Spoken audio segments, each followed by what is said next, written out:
किशोर शर्मा जी ने अपने बिजनेस की शुरुआत एक टॉय बनाने से स्टार्ट की और वो अलग अलग बिजनेस में अपना इन्वेस्टमेंट करते करते एक कॉन्ग्लोमरेट क्रिएट कर चुके। ठीक है, अब उन्हें ऐसा लगा कि अब मैं इतना बड़ा बन चुका हूँ कि मुझे आईपीओ लॉन्च करना चाहिए। सही भी है, उनके बिजनेस में इतना उन्होंने ग्रोथ अचीव कर लिया था कि उन्हें लगा चलो अभी हम आईपीओ करने निकल पड़ते हैं। आईपीओ लॉन्च करने में एक बहुत इम्पॉर्टेंट बात ये होती है कि आपको एक अच्छा कंसल्टेंट और एक गाइड की ज़रूरत होती है। क्यों, मैं आखिर में आपको बताऊँ। अब किशोर जी ने ये आईपीओ उन्होंने लॉन्च करा।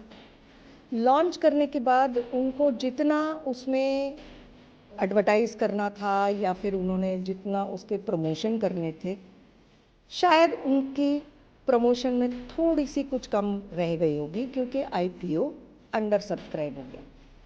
नाउ इसके वजह से क्या हुआ, एक तो उनकी पूरी जो प्रमोशन के खर्चे थे वो सारे खराब हो गए।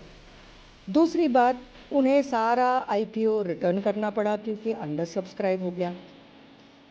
और उनको एक बैंक के पास जाना पड़ा क्योंकि बिकॉज उनकी जो प्रोजेक्शंस थे, जो उनके एक्सपांशन के प्लान थे, वो कैसे वो एग्जीक्यूट करते, तो वो बैंक के पास चले गए। ये एक पूरा वो सर्कल जो घूम के आए, उसके वजह से क्या हुआ कि उनके खर्चे हो गए और इमोशनली वो ड्रेन हो गए। क्यों?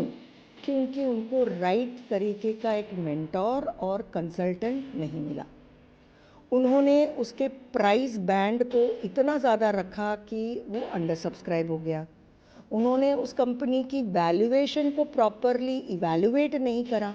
तो ये सारी चीज़ें अगर आपके सही कंसल्टेंट होने पे आपकी आईपीओ को सक्सेस मिलता, वो इस तरीके से किशोर जी उसको कर नहीं पाए और वो इस पूरे आईपीओ के कांड में सफल नहीं हो पाए।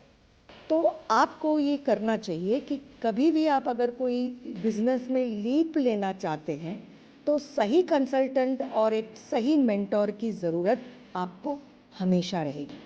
आप उनकी सलाह से और उनके इवैल्यूएशन से काम करोगे तो आपको सक्सेस निश्चय मिलेगा। ऐसे बहुत सारे छोटे छोटे टिप्स के लिए आप मेरी किताब को ज़रूर पढ़िएगा और मुझे फॉलो भी कीजिए।